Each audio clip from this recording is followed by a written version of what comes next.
Sa Parañaque, nareklamo ng dalawang minor de edad ang isang Koreanong nagpakita raw sa kanila ng kalaswaan. Balitang hatid ni Von Aquino. Anong ginagawa niyo sa akin? Huwag kayo ganito dahil sa foreigner. Huwag kayo set up ng ganito. No! This is the setup! Sa video makikita ang Koreanong ito habang nagwawala sa barangay hall ng BF Home sa Parañaque City pasado 1:00 na madaling araw.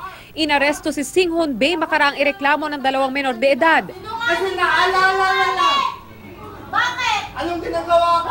Nakatin lang ako sa inyo. Ikaw! Kwento ng 15 anyos na dalagita. Naglalakad sila ng kanyang kaibigan sa President Avenue nang magtanong sa kanila ng direksyon si Bae na sakay ng kanyang kotse. Sabi niya, pwede mo ba akong samahan? Kasi wala naman daw po siyang gagawin sa amin. Sumama na lang po kami. Huminto raw sila sa saradong gasolinahan at doon na raw nagsimulang magpakita ng kalaswaan ng suspect. Dito na po kami, sabi niya, wait lang, pwede bang amuyin yung paa mo? Gumanon po siya, sabi ko, ayoko po. Ayun, hanggang sa nilabas niya po yung ari niya. Sabi niya, pawak na lang ng sabi ko, ayaw ko po talaga. Saan kayo nawakan? Sa legs lang naman po. Hindi raw sila agad nakalabas dahil naka-autolock ang pinto ng kotse. Pero nang takutin daw nilang suspect na may parating na tauhan ng barangay, nataranta daw ito at tinanggal ang pagkakalak ng pinto hanggang sa makalabas sila. Dito na raw sila nakahingi ng tulong sa barangay. Nakita namin yung dalawang bata, ito, tumatakbo.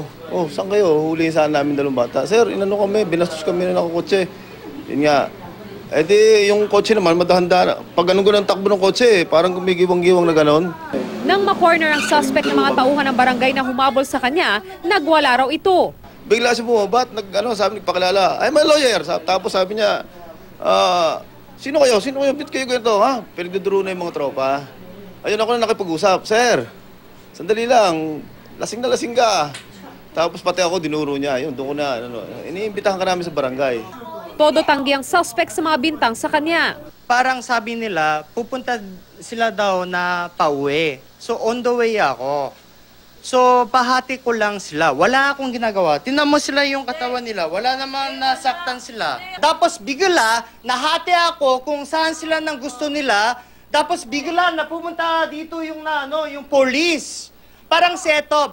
Tiniyak naman ng kagawad ng barangay na tutulungan nilang magsampa ng kaso ang mga menor de edad laban sa suspect. Yung mga magulang naman, dapat ang bantayan nila ang kanilang mga anak. Huwag yung 10 oras ng gabi, pakalat-kalat pa dyan. Von Aquino, GMA News.